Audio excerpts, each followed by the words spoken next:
பார்த்து கொண்டிருப்பது 24 நியூஸ் தமிழ்.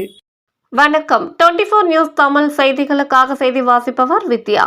ஜெயங்கொண்டத்தில் குறிஞ்சி நில மக்கள் முன்னேற்ற கழகம் சார்பில் மலைக்குறவன் பழங்குடியினர் வாழ்வுரிமை மாநாடு. அரியலூர் மாவட்டம் ஜெயங்கொண்டம் நகரில் உலக பழங்குடியினர் தினத்தை முன்னிட்டு குறிஞ்சி நில மக்கள் முன்னேற்ற கழகத்தின் சார்பில் மலைக்குறவன் பழங்குடியினர் வாழ்வுரிமை மாநாடு அக்கட்சியின் மாநில தலைவர் டாக்டர் ஆர் அன்பழகன் தலைமையில் நடைபெற்றது. இதில் மாநில பொதுச் செயலாளர் டாக்டர் வி தங்கராசு, மாநில பொருளாளர் நீலமேகம் ஆகியோர் முன்னிலை வகித்தனர். இந்நிகழ்வில் சிறப்பு விருந்தினராக ஜெயங்கொண்டம் சட்டமன்ற உறுப்பினர் க. சுக கண்ணன் அவர்கள் கலந்து கொண்டு பழங்குடியினருக்கு கழக அரசு செய்த சாதனைகள் குறித்து விளக்கி சிறப்புரையாற்றினார்.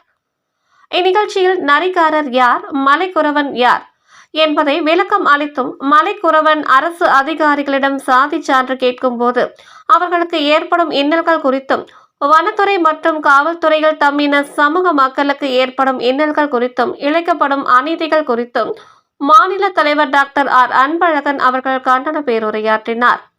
இதில் மலைக்குறவன் திருமண சடங்கு முறை, மலைக்குறவன் பாரம்பரிய தொழிலான கூடை, முறம் பின்னுதல், மலைக்குறவன் குல வழக்கு, பஞ்சாயத்து, மலைக்குறவன் மொழிக்குள பாட்டு உள்ளிட்ட நிகழ்வுகளும், மலைக்குறவன் தியாகி வேல்முருகனது வாக்குமூல படக்காட்சி நிகழ்வும் நடைபெற்றது.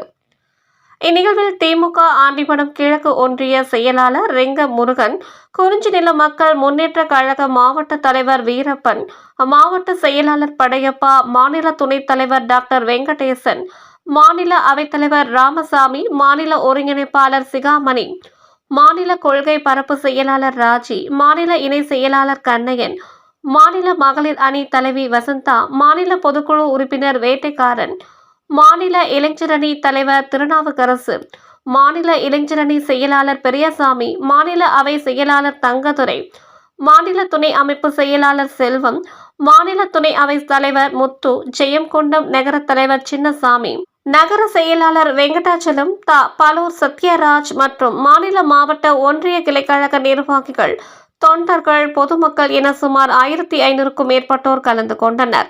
24 நியூஸ் தமிழ் செய்திகளுக்காக அரியலூர் மாவட்ட செய்தியாளர் சுவாமிநாதன்.